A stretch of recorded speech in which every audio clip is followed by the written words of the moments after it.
Hey, it's Brett. So, in the next 30 days, I'm going to be starting a whole new baking business from scratch.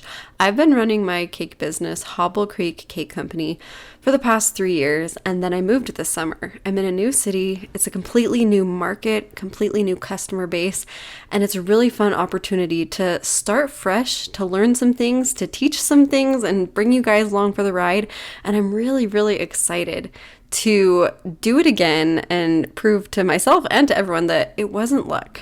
The fact that I was able to grow a baking business from my home, it's not about luck. It's about business strategy. It's about having a plan. It's about taking control and knowing where you want to go. And it's about believing that it can happen. Because when you believe in it, you'll actually put the effort in. You'll actually take the steps to make it happen and get to the other side. So I've given myself this time container of 30 days where I'm going to be creating and planning and launching and implementing this whole new baking business.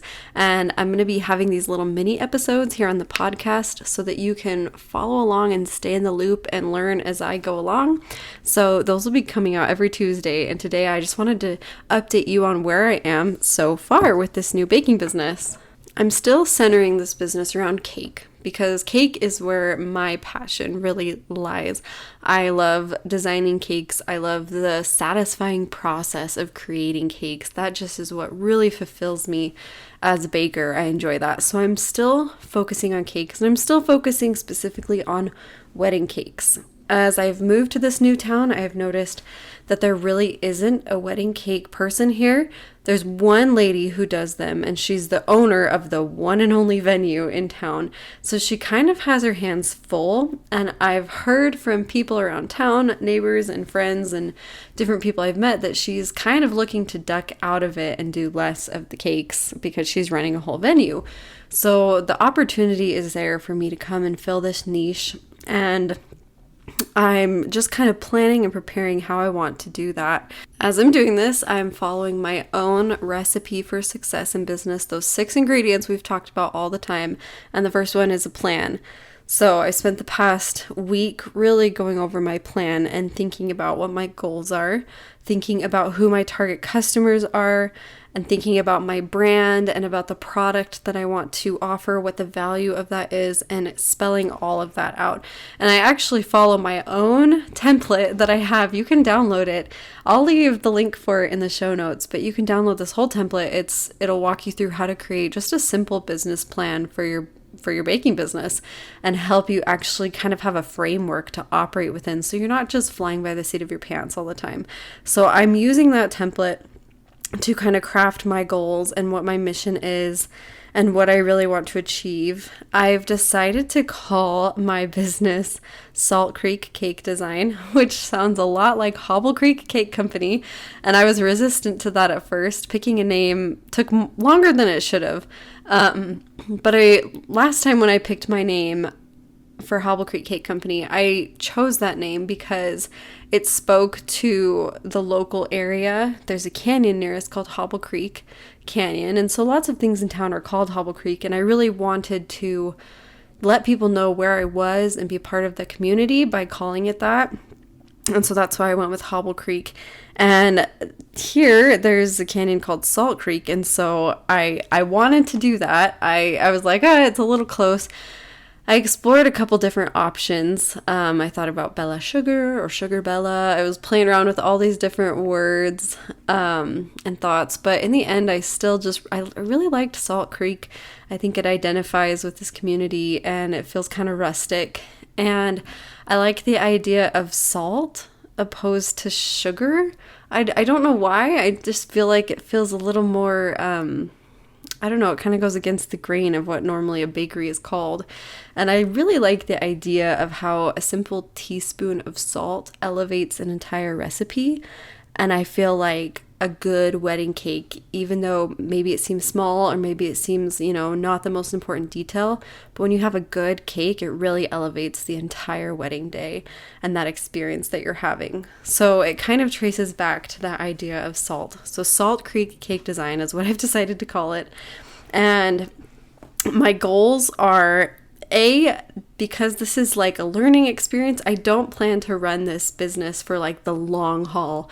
I don't plan to like pour everything into it from now on. I just want to like get it going, have a couple of good months, and then probably like turn off orders and kind of end the experiment there. We'll see where it goes. But for now, I'm really just having a very controlled approach to it instead of just taking orders willy-nilly. I want to be really intentional about where my availability is, what months I'm trying to fill, and then backing off to evaluate where I want to go after that. So my main goal, I'm looking at March and April. These are the 2 wedding months that I really want to fill, and I want to push myself. So my goal is to take 10 to 12 wedding cakes a month in March and April. So 20 to 24 total between those 2 months. And I've never done that before. With wedding cakes, I've always been very cautious about overbooking myself because I do very detailed, stylized flower work typically. And it takes a lot of time, it takes a lot of effort and concentration. And so I normally just do like 1, 2, maybe 3 a month. But I want to approach this in a whole new way where I'm going to streamline my order process. I'm going to automate everything I can, where like getting orders booked and sending invoices, and I just want to eliminate and automate a lot of that back end work so it can free up my time. I want to streamline my production and my menu and just the way I work. I really want to fine tune it so I can be fast and efficient to be able to do this many cakes and still keep the high quality that is so important to me. I don't want to budge on quality, and I don't think you have to. Now that I've been doing this a few years, I've definitely gotten faster and more efficient, and I think it's totally possible to do 10 to 12 wedding cakes a month. Comes down to about 3 to 4 a week, with maybe even a weekend off. I like to give myself a weekend off in the month. And so it's really not going to be too bad. And my other stipulation is I'm keeping it super local. I'm not taking any orders that are like outside a 15-minute drive radius. I want to stay in this city, in this county, because a lot of times it's those long deliveries that really take a toll on me as a cake decorator. So that's part of my goal, is to just keep it local, try and take on that higher bulk. As far as the revenue and the income I'm trying to make, as the bottom line, what I want to be able to pay myself, if I average $400 to $450 for a price of a wedding cake, that's just kind of like the middle range is what I'm going for, and I sell 10 to 12 of those. I'm looking at about $2,250 to $2,700, so $2,200 to $2,700 a month. Bottom line, that would be the estimated bottom line of what I will want to pay myself each month, which is awesome. That's like a full-on paycheck. So that's what I'm going for, to see if I can sustain this heavier load, if I can fine-tune my process enough to be able to do that and still make really good money doing that, where it doesn't take over our lives. Like I figured it out to a point where I want to be able to do this where I can make the money but not have to like sacrifice all the time with my family and be in the kitchen all the time and feel like I'm working all the time. I want to really simplify things and see if it works. The other thing I've been working on, that's all plan. That's the first ingredient to baking business success, is having your plan in place. The second ingredient is your product. And so I've been looking a lot at my product because that plays a really key role in how I'm going to be able to accomplish these goals.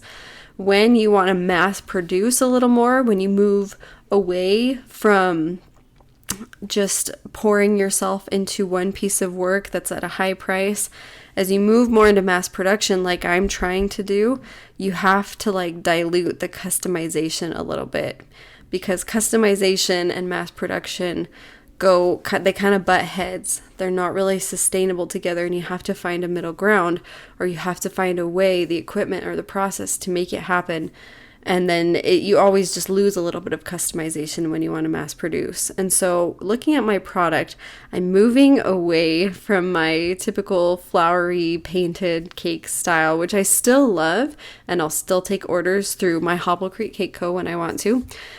But for these Salt Creek Cake design cakes, I want them to be very like rustic, elegance, simplified. My goal is to make ordering a wedding cake the easiest experience for people around here. And I just know as I've started to do some market research, as I've looked at people's wedding portfolios of local photographers and venues, and just starting to kind of like do some research about my target customer, there's definitely a very rustic, organic, natural feel. It's very classic wedding cake with texture, with like simple florals and greens. One thing I've noticed as I've done some research is just about every local wedding that I come across, the groom is in a cowboy hat. And that is just the feel here. It is a cowboy rodeo town. And I think they just have cowboy rodeo weddings. And notice I said, I think. I'm still in the process of validating a lot of this because it's really important. When I started my first cake business, I didn't validate almost anything. I kind of just designed it and built it around what I really liked. My logo, the name, the style, all of it was really centered around my own intuition, which worked in the end really well, and it attracted people who lined up with the same things that I did. For this time, though, I really want to niche down and listen to what's important to my customer and build this business around my customer. And I think that will crank up the odds of success. It will crank up the demand for my product because it'll just be so fine-tuned into what people really want in a wedding around here. And it'll really speak to what's important to them, the feel and the theme and the look and the whole ambience of their wedding. I want my cakes to really just fit right into that style.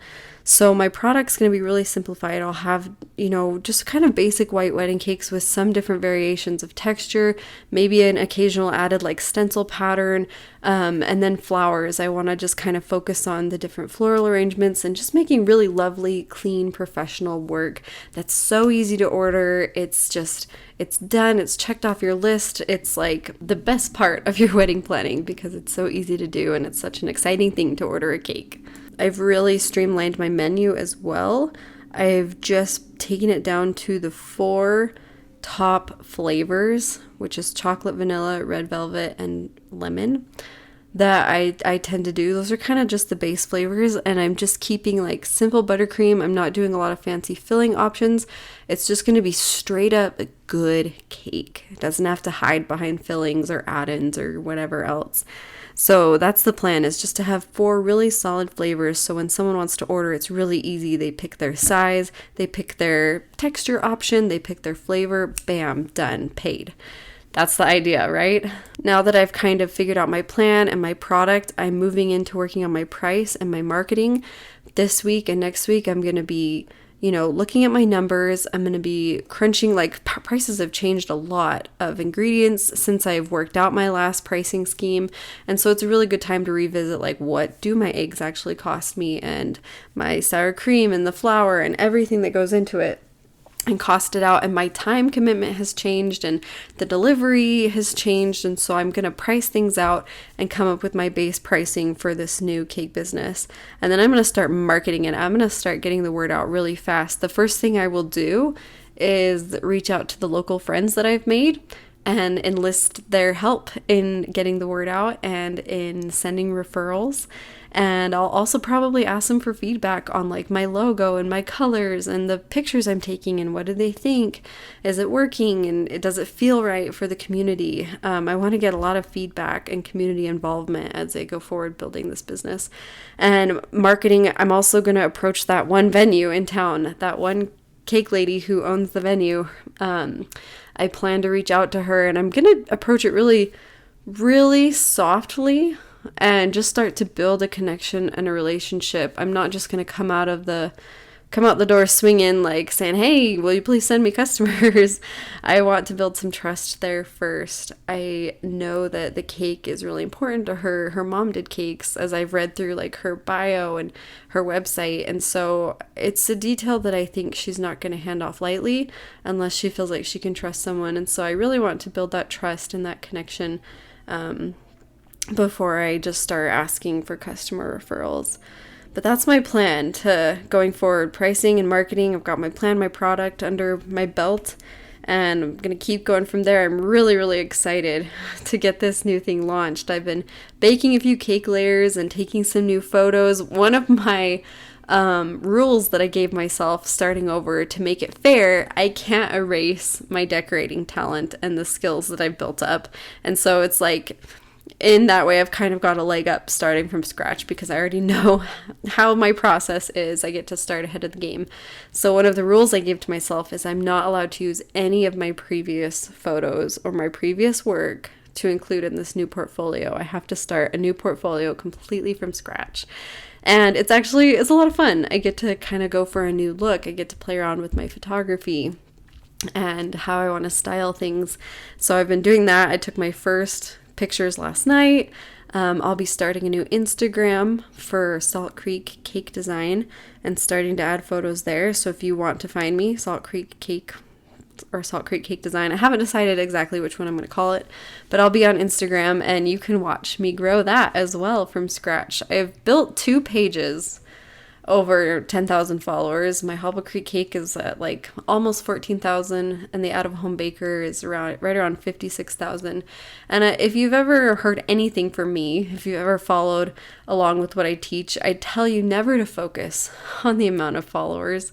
That's not the game you're playing. And the amount of followers does not influence the amount of orders you have or the amount of money you make or how successful you are. It's literally just this arbitrary number, but we put so much stock into it.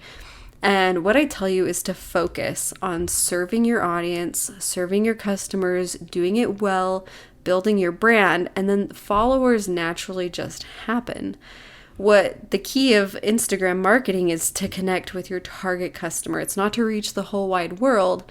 You want to very much drive everything you do content-wise on social media towards the people who can actually buy from you. So that is my intention with Instagram. And we'll see. We'll see how it works in reaching my customers. And maybe it's not even the tool that's going to actually reach them. I'm going to experiment with it and see what is the best way to really bring in customers and reach the people who need my services. It's going to be a lot of fun to figure this out. So I'm excited. This is update number 1 on Salt Creek Cake Design. Next week on Tuesday, I'll let you know how the pricing and the marketing is going. And hopefully I'll start getting some of my first orders for this new business. I'm really, really stoked. If you have any questions about what I'm doing or there's, specific information you want me to share or things like behind the scenes you want to learn, shoot me a DM on Instagram.